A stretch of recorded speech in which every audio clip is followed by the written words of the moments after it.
Salut la compagnie, c'est Jules Melon et aujourd'hui dans un Pro Ciné Critique, nous allons revenir sur un petit classique du cinéma américain des années 90, sorti il y a 30 ans, donc en 1995, Usual Suspects, le deuxième long métrage d'un certain Bryan Singer, qui avait eu sa petite réputation avec son premier, mais qui se fera connaître ici internationalement avant la saga X-Men. Et à ses côtés, il a une équipe technique qui reviendra souvent dans sa carrière. Déjà John Ottman à la composition, mais qui avait co-réalisé son premier court-métrage, c'est amusant. Christopher McQuarrie, bien sûr, à l'écriture du scénario, bien avant qu'il ne devienne Monsieur Mission Impossible sur les derniers volets avec Tom Cruise. Et son chef-op, pour la première fois ici avec lui, Newton Thomas Sigel, pour une sorte de film de gangster thriller, voire, certains diraient, film à twist, parce qu'il y a une révélation finale, hein, il est connu pour cela, Usual Suspects, alors promis, je vais faire une zone spoiler pour celles et ceux qui n'ont pas vu le film et qui tombent sur cette vidéo, mais voilà, qui réunit au casting quelques acteurs fort reconnus, dont un qui reviendra dans le cinéma de Bryan Singer une dizaine d'années après, dans Superman Returns, que j'ai évoqué il y a quelques semaines sur la chaîne, à savoir Kevin Spacey. À ses côtés, Gabriel Byrne, qui joue un policier corrompu, Stephen Baldwin, un peu plus borderline en tant que gangster, Kevin Pollak, spécialiste en explosifs, et Benicio del Toro, qui parle un peu spanglish ou anglais de façon hasardeuse de temps en temps, pour son premier grand rôle, je crois, au cinéma, enfin, du moins dans des têtes d'affiche. Kevin Spacey jouant donc un certain Verbal, quelqu'un qui parle beaucoup, et pour cause, hein, il va raconter l'histoire ici, petit escroc comme ça, qui a un handicap, voilà. Et donc c'est l'un des rares survivants d'un coup qui a très mal tourné quelque part là, sur un port californien à San Pedro. Et d'ailleurs le film commence par cela, c'est-à-dire la fin de ce qui va nous être raconté par la suite. Bon, il y a le feu, trafic de drogue qui se termine mal, et les 5 gangsters là, dont faisait partie le personnage de Kevin Spacey, vont très mal tomber. Lui, il s'en sort avec un Hongrois, membre de l'équipage. Et les policiers, les forces de l'ordre, tiens, on va citer quand même les acteurs, hein, Giancarlo Esposito, Chaz Palminteri, qui avait joué dans The Mask, hein, voilà. Tiens, d'ailleurs, il y a aussi, c'est marrant, j'y pense maintenant, Peter Green, qui avait joué dans The Mask, et qui apparaît dans 2-3 scènes, enfin, scène importante au milieu du film. Oh, citons aussi Pete Postlethwaite, qui joue l'avocat, là, et le regretté, hein, qu'on a pu apprécier dans Le Monde Perdu, entre autres, parce qu'il a eu une belle carrière. Bref, voilà. Je finalise un peu le casting ici, j'en oublie évidemment.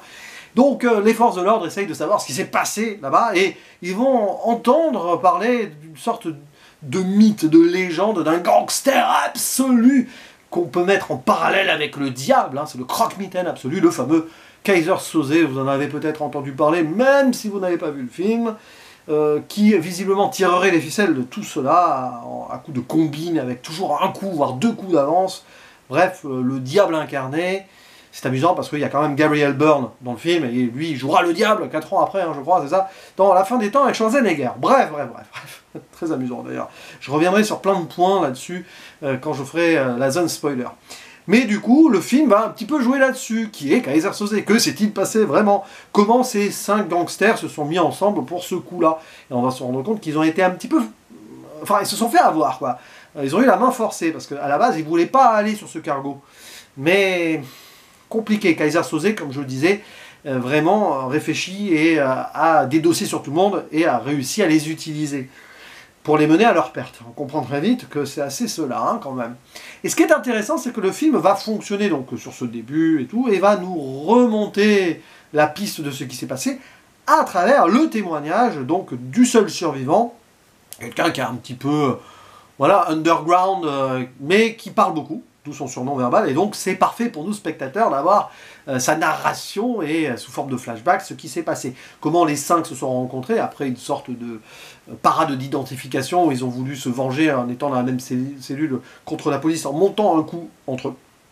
Un coup qui va les mener d'abord ils sont à New York, et après c'est à Los Angeles, bon, ça bouge quoi, des histoires de trafic d'émeraude, et puis après la drogue, enfin bon, pas très important cela. Ce qui est sûr, c'est que justement, en allant faire un coup à Los Angeles, ils vont se rendre compte qu'ils ont mis le doigt là où il fallait pas, parce qu'ils interviennent malgré eux dans les plans de ce fameux Keyser Söze, représenté par cet avocat joué par Pete Postlethwaite. Et visiblement, Keyser Söze, il est omniscient. C'est Dieu et le diable, quoi. Et le quintet ne va jamais pouvoir se défiler de cela et va être obligé d'aller au bout sur les indications et presque les ordres indirects de ce Keyser Söze pour rétablir la situation. Et tout ceci donc avec un effet narratif amusant puisqu'on attend la révélation. Bon, alors c'est un film que j'ai découvert il y a quelques années. J'avais été, bon, comme c'est souvent le cas quand on regarde le cinéma autrement, enfin, on regarde le cinéma d'une certaine manière et on évolue après, hein. Ça a été mon cas. Fasciné, oui, il y a quelque chose là, sur la révélation, le twist, oh là là, etc. Bon, twist qui a été parodié, j'y reviendrai dans la zone spoiler aussi, bon, je ne vais pas trop en dire là, parce que sinon, si vous avez vu la parodie, c'est toujours drôle, hein, dans ce sens-là. Mais, ça a marqué la pop culture, quoi, c'est une évidence. Mais, j'avais peur de le revoir, un jour, parce que moi j'avais beaucoup aimé, je pense pas que j'avais aimé uniquement pour la révélation, parce que bon, en mode « Oh my god, oh là là » et tout, bon. Mais, en revoyant un film, enfin, n'importe quel film, s'il doit se revoir, ça va au-delà de l'intrigue pure et des surprises. Il faut re-rentrer dedans, à part si tu as un statut culte avec, que tu connais toutes les répliques par cœur, ce qui n'est pas mon cas, hein, je l'avais vu qu'une fois. Ça pourrait avoir ses limites, selon moi. C'est pour ça que certains films qu'on qualifie de à twist, où il faut chercher des théories dans tous les sens, comme Inception, oui, peut-être, mais il fonctionne pour moi, Inception c'est le vrai exemple, au-delà, sur les thématiques, sur comment l'histoire est mise en place et comment la mise en scène raconte des choses, à travers pas mal de petits trucs. Bon. Donc je revois Usual Suspect, en sachant très bien que Bryan Singer, c'est quand même pas un peintre, loin de là. Et ben j'ai été, j'allais dire surpris, non, mais oui, je l'aime toujours, je l'aime toujours autant ce film, tout en sachant que. C'est pour ça que j'irai sur la zone spoiler après. Parce qu'il y a une construction qui est maligne. C'est un film qui d'ailleurs joue sur les codes du twist, en sachant pertinemment que les gens attendent une réponse. Donc évidemment, quand tu le revois, tu ressens l'idée. Et c'est construit ainsi. C'est-à-dire que déjà, c'est un modèle d'écriture. Christopher McQuarrie, il le reprouvera par la suite, mais voilà. Et on voit qu'il y a une fusion avec Bryan Singer, les deux ont pas mal, ils ont refait des films après, mais pas de suite après, mais ils se connaissaient bien, ils se connaissent bien là, ça se marie parfaitement.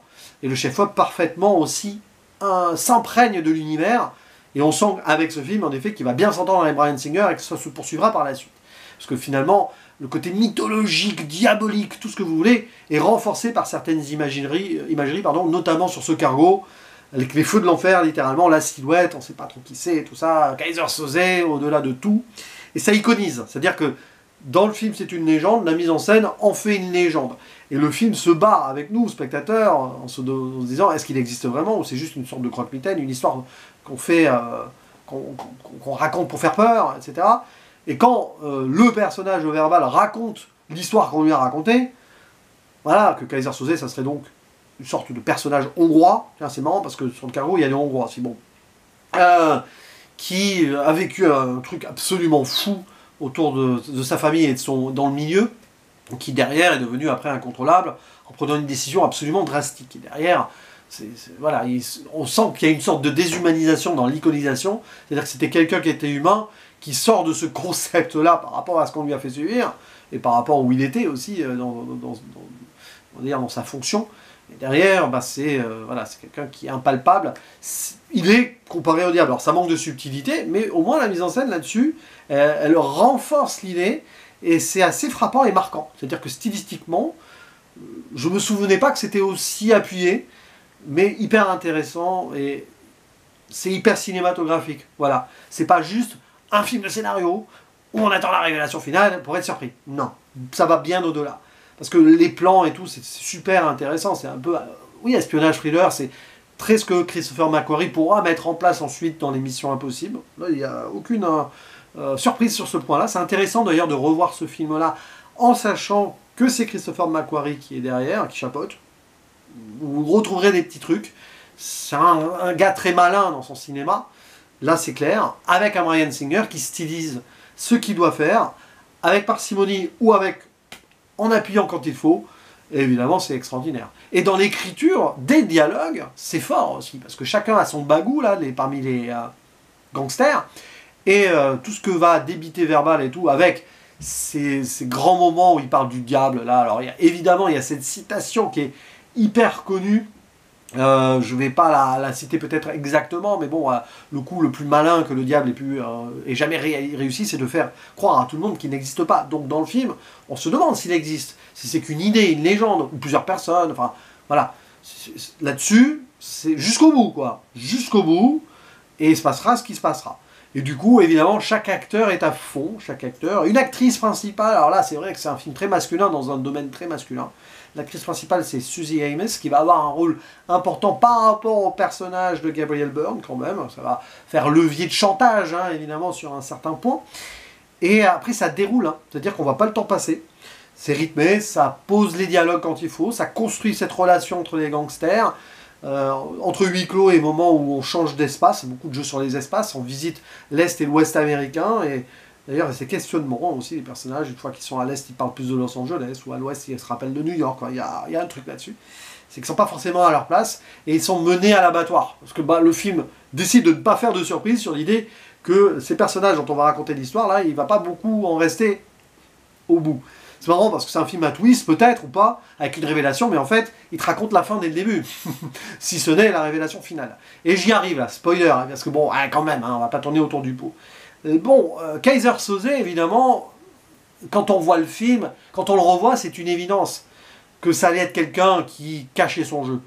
Et c'est d'autant plus une évidence que ce soit le personnage de Kevin Spacey, qui est donc le soi-disant handicapé, un peu underground, pas très adroit, toujours qu'on laisse un peu le plus faible, soi-disant plus faible des 5, sauf que c'est le grand Manitou derrière. Cette révélation finale qui est remarquable, hein, dans l'écriture, dans la mise en image et mise en place du truc, c'est un modèle là. De se rendre compte, c'est un défi qui sort en plus dans le timing, bon, ça c'est du cinéma, j'aime beaucoup, parce que bon, hein, de voir comment cette histoire que nous avons vue pendant le film, elle est du point de vue donc, de Keyser Söze, donc potentiellement, partiellement fausse sur pas mal de choses ou pas, on ne sait pas. D'ailleurs, c'est un film qui joue beaucoup sur les points de vue, fatalement. Et se rendre compte qu'il a fabriqué des noms, par exemple, en regardant les personnes, des trucs écrits dans le bureau où il était en train de faire son témoignage, jusqu'à Kobayashi, l'avocat, pendant tout le film. J'étais en train de me dire, parce que je me suis peut-être pas dit ça la première fois, mais là, j'étais en train de me dire, pourquoi il s'appelle Kobayashi, les British, ça n'a aucun sens, c'est peut-être un surnom, mais bizarre. Bon, ben, c'est juste parce que c'est la marque de la porcelaine où le flic buvait son café. Donc tu te rends compte de l'ironie du truc. Il n'avait aucune raison de s'appeler Kobayashi parce qu'il ne s'appelle pas Kobayashi. C'est comme le personnage de Peter Green, là, je crois, qui ne s'appelle pas, j'ai plus le nom sous les yeux d'ailleurs, je ne vois même pas dans le casting, là, voilà, Redfoot, le receleur. Ah, il n'est pas crédité dans le film, c'est marqué non crédité. D'ailleurs, il y a Christopher McQuarrie qui fait un petit caméo à la fin, bon, ok. Donc oui, c'est assez amusant de voir cela. Et du coup, tout le point de vue vole en éclats, à l'image de cette tasse qui tombe au sol, voilà. Et toute cette fin où on filme les pieds, on révèle qu'il ne boite pas. Et évidemment, il met sa cigarette à la bouche, il part dans la voiture de l'avocat. Et ouais, c'est lui, Keyser Söze, il s'en est sorti. Plus d'un coup d'avance, c'est absolument fou. Là. Mais là, bon, évidemment, le timing, parce que en parallèle, vous avez le Hongrois, l'autre survivant, un peu défiguré par le feu, qui a fait un portrait robot, et en effet, il l'a vu, Keyser Söze. Presque un peu bizarre que finalement Keyser Söze n'aurait pas mis de masque, parce qu'il était tellement sûr de lui qu'il n'y aurait aucun survivant, mais il y en avait. Et le questionnement aussi de ce point de vue, jusque à nous faire croire, presque, évidemment, vous le voyez la première fois, vous pouvez croire à une première révélation, nous faire croire que ce serait le personnage Gabriel Byrne, donc l'ex-flic corrompu, devenu gangster, mais qui veut se repentir, c'est un peu bizarre son parcours à lui, le personnage de Keaton, là, nous faire croire du point de vue de Keyser Söze que, bon, moi j'ai vu Keyser Söze, je ne sais pas, enfin je l'ai vu en silhouette, j'avais peur, je me suis caché, et que le flic croit à cause de cela que ce serait Keaton, Keyser Söze. C'est comme, c'est l'Inception, pour le coup, au premier sens du terme. Hein. C'est-à-dire qu'il a fait germer dans la tête du flic l'idée que finalement, avec son témoignage soi-disant maladroit, sa fausse peur et tout, que Keyser Söze, ce serait Keaton qui aurait peut-être survécu, qui se cacherait ailleurs. Bon, évidemment, avec le portrait robot, à la fin, ça vole en éclats, mais lui, il s'en va en mode, bon, ils vont chercher quelqu'un qui n'existe plus et qui n'existe pas. Et que finalement, Keyser Söze, là, il a tué Keyser Söze, peut-être avec son histoire, et qui va pouvoir faire autre chose, ou encore être plus puissant derrière, parce qu'il ne pourrait même plus être recherché. Parce qu'on croirait que... Enfin, ou alors il serait recherché sous les traits de Keaton, qui a vraiment disparu, puisqu'il est mort dans le feu du bordel, quoi. Enfin, probablement, tout ça. Bon. Mais en fait, voilà, double coup de ruse, mais bon, il y a quand même le portrait robot. Voilà. S'il y avait eu un jeu Suspects 2, le personnage de Keyser Söze, aurait dû vraiment se cacher. Parce que là, pour le coup, ou alors se faire une chirurgie esthétique. Mais heureusement, il n'y a jamais eu de suite. On va pas déconner non plus. Donc oui, c'est super malin, et dans l'idée, du coup, dans les témoignages, c'est encore plus drôle quand tu sais, en fait, que c'est lui Kaiser Soze. C'est-à-dire qu'une deuxième lecture, et même à voir, il faut revoir ce film en sachant ça. D'autant plus que tu sens sur la mise en scène que Bryan Singer s'en amuse. C'est-à-dire que quand tu revois le film, tout est évident. Il y a des plans de caméra sur le personnage de Kevin Spacey, à des moments précis et clairs, quand il y a des allusions à Kaiser Soze, où ça fait ironie, c'est très ironique quand tu vois cela. Il y a même des moments où tu le sais que ça va être lui.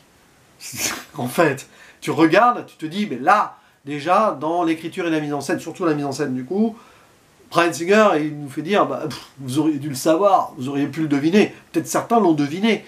Je ne sais plus, moi, je crois que je m'étais laissé porter par l'histoire, je n'avais pas cherché à comprendre et à savoir. Mais je pense, d'ailleurs, n'hésitez pas à le dire en commentaire, que certaines personnes avaient peut-être senti le coup venir, sans avoir lu de spoiler avant, bien sûr. Et évidemment, tout ceci a été parodié dans un film de parodie de film d'horreur, mais pas que, aussi de thriller, le fameux Scary Movie. Eh oui, la fin, rejoue la fin du Usual Suspect. Et un peu de Souviens-toi l'été dernier aussi, mais ça c'est autre chose. Donc voilà, sur des films à twist aussi, hein, les Scream et tout, savoir qui est le tueur, qui se cache derrière le masque. Ici, c'est qui se cache derrière la légende et le mythe, Kaiser Soze.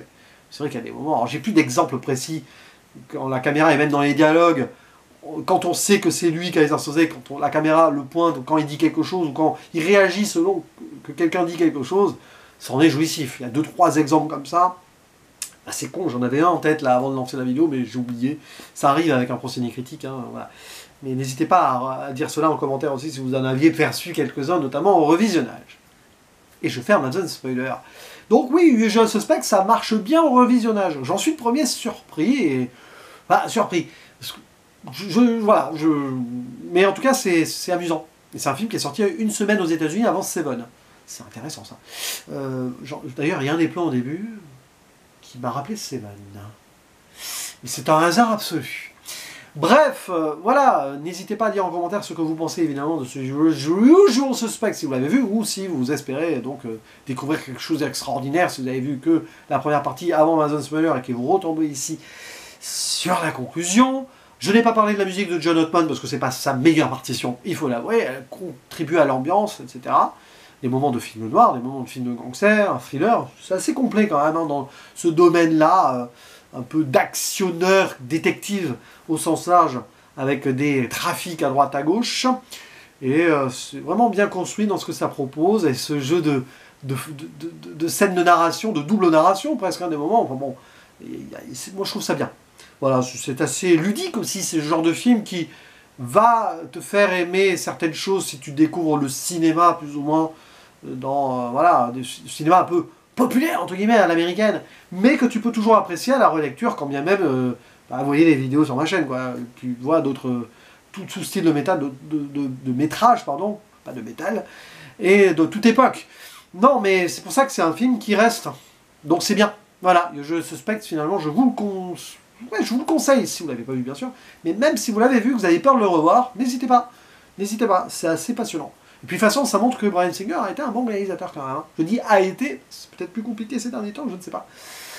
Peut-être plus compliqué pour lui dans sa vie privée aussi, je crois, hein, à l'image de Kevin Spacey. Bon.